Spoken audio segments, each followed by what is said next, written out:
Hamás, grupo considerado terrorista por la Unión Europea, rechaza la tregua parcial propuesta por Israel y pide un acuerdo completo e integral que incluya el intercambio de todos los prisioneros por los secuestrados israelíes que continúan en Gaza, además de un cese al fuego permanente.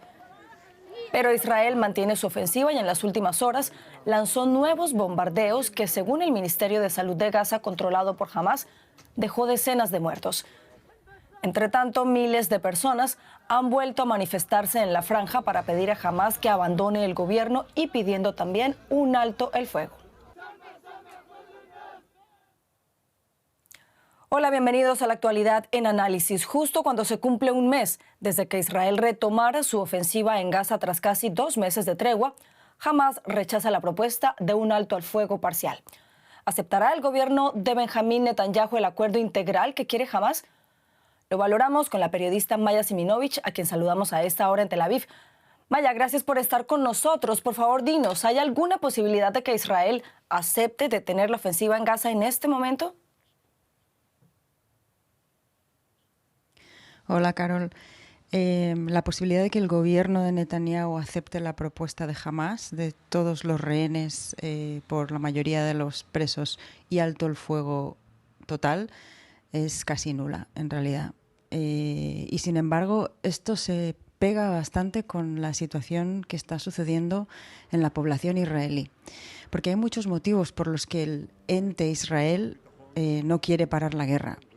Si bien hay hasta un 70% de la población, según las últimas encuestas, que dice que pararían la guerra solamente para regresar a los rehenes, que es el fin máximo de esta contienda, el 70% de la gente piensa así y que, bueno, si se devuelven los rehenes, aceptan parar la guerra. Pero ¿por qué los israelíes están tan dudosos y no están tan antiguerra de manera tan abierta?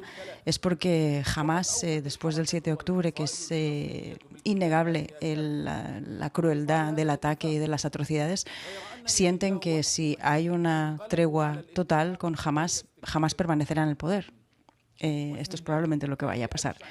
Sin embargo, la mayor parte de los israelíes, como digo, están dispuestos a hacer esa concesión. El gobierno aparentemente no. Podía haberlo hecho a lo largo de todos estos meses de guerra y ha decidido que no va a ser así, que pretende acabar con Hamás militarmente.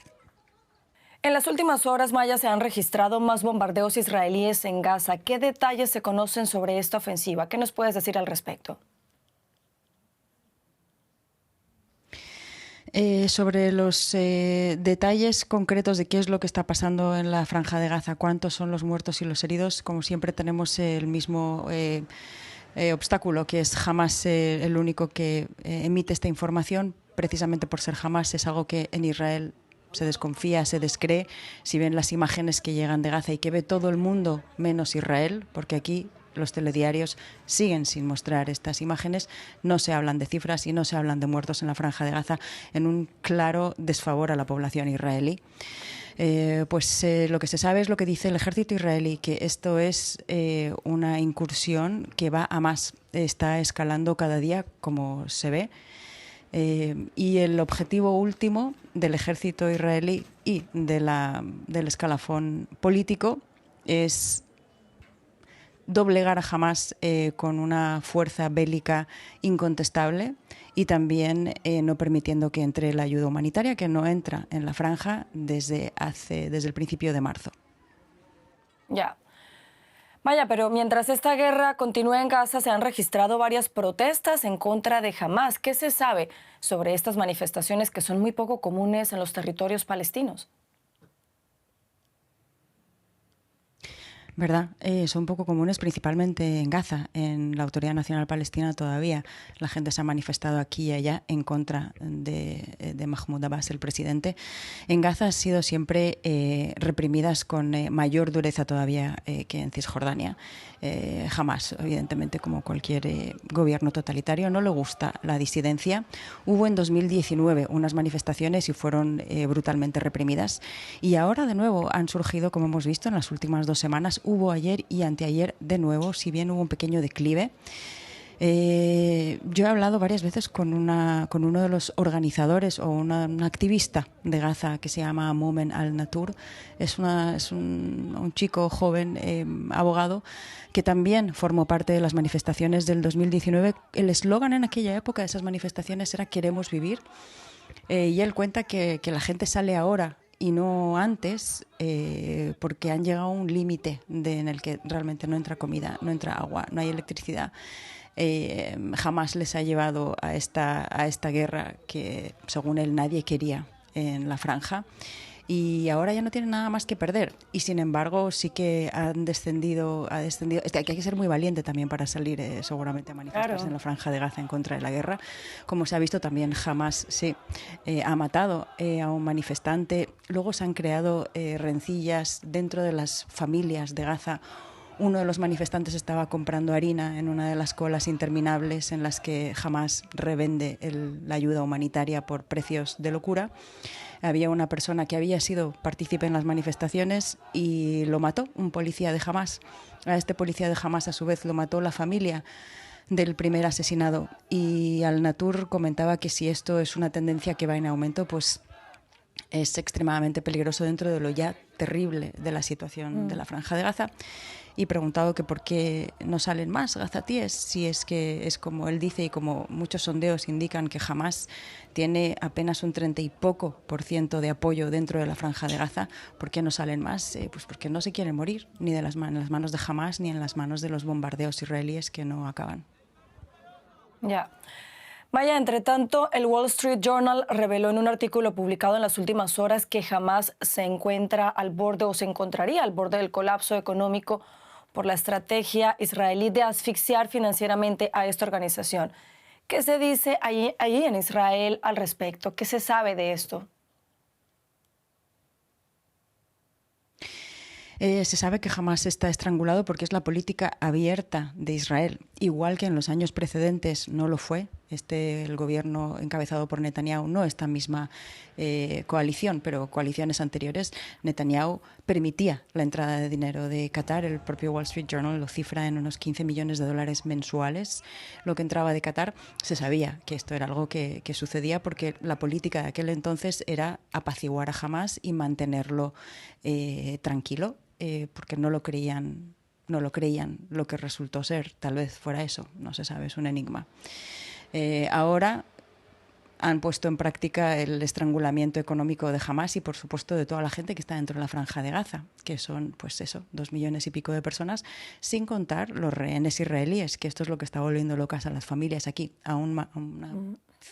un cierto grupo grande de las familias de secuestrados, porque hay también familiares de secuestrados que piensan que esto es lo correcto y que realmente hay que estrangular a Hamas, por tanto, al resto de los gazatíes también, de esta manera, no permitiéndoles que entre ninguna ayuda.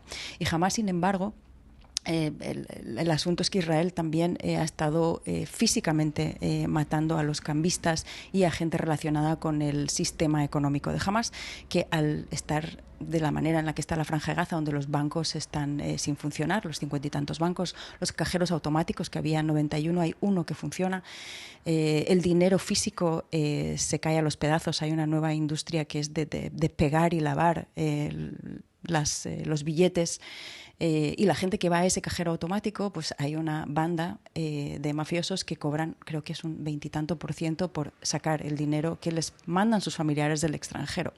Con lo cual es un desastre para los ciudadanos y los miembros de Hamas no están siendo pagados en los últimos tiempos. Todo esto en Israel, la lectura que se le da, la lectura política, es que es la manera en la que los ciudadanos, cuando ya no puedan más, se rebelan en contra de Hamas. Esto es lo que dice el ministro de Defensa Israel Katz, es lo que dice Netanyahu, el primer ministro, que la idea es que los gazatíes se vuelvan contra Hamas. Esto también lo dicen en alto. Los políticos israelíes animan a los gazatíes a que se rebelen contra Hamas. El problema es que no hay una alternativa. No hay una alternativa porque no la hay dentro de la Franja de Gaza, que está diezmada, porque Israel también ha hecho todo lo posible para no cultivar una alternativa política. Por lo tanto, suena bastante hipócrita esto desde el punto de vista de apoyo de verdad a la sociedad gazatí para salir del agujero en el que está. Y y no se le vea fin a esto porque realmente el objetivo claro sigue eludiéndonos. Vaya, pero también en Israel hay quienes se oponen a la guerra y recientemente se han escuchado incluso voces de militares que se han unido al llamado al gobierno de Benjamín Netanyahu de que frene esta ofensiva. ¿Qué es exactamente lo que reclaman?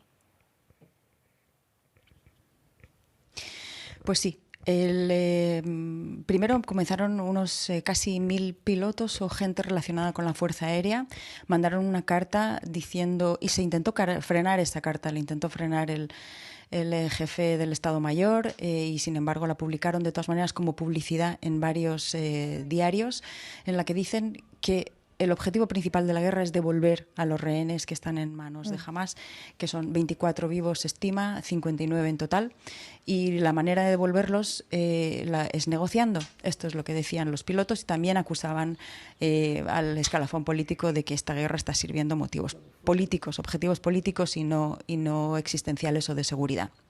Esta carta, que hizo un montón de ruido, fue seguida de otras tantas policías, más de 250 trabajadores del Mossad, Servicio de Inteligencia Exterior, también unos 200 y pico soldados de una unidad de inteligencia del ejército, la 8200, en fin, gente élite del ejército que está pidiendo el fin de la guerra, el regreso de los rehenes y un acuerdo político.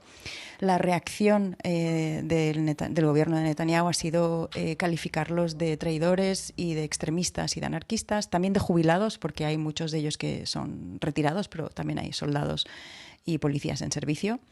Y decía Netanyahu y también otros miembros del gobierno que el objetivo último de esta gente es acabar con el gobierno. Los está acusando además de ser parte del Estado profundo, que es este lenguaje que estamos oyendo de Trump y también aquí, que es otra cosa también difícil de dilucidar. El punto que han tocado estas cartas es que hay gente que, si bien cree que también esta guerra debería terminar, les da miedo o causa suspicacia que gente que está en el ejército esté haciendo señales como para que no se sirva en el ejército. Todos ellos, todos los que han publicado estas cartas, que no son gente dudosa de no ser nacionalista o sionista, han recalcado que no están llamando a la objeción de conciencia ni a no servir. Sino que están pidiendo que se termine esta guerra y se devuelva a los rehenes. Ellos consideran realmente, así como Mumen al-Natur, el gazatí del que hablamos hace un tiempo, que si los rehenes son devueltos y jamás desaloja la franja, eso podría realmente hacer un cambio total en la franja de Gaza. Pues continuaremos muy atentos al avance de este conflicto. Maya Siminovich en Tel Aviv, gracias por habernos acompañado en este análisis. Gracias, Carol.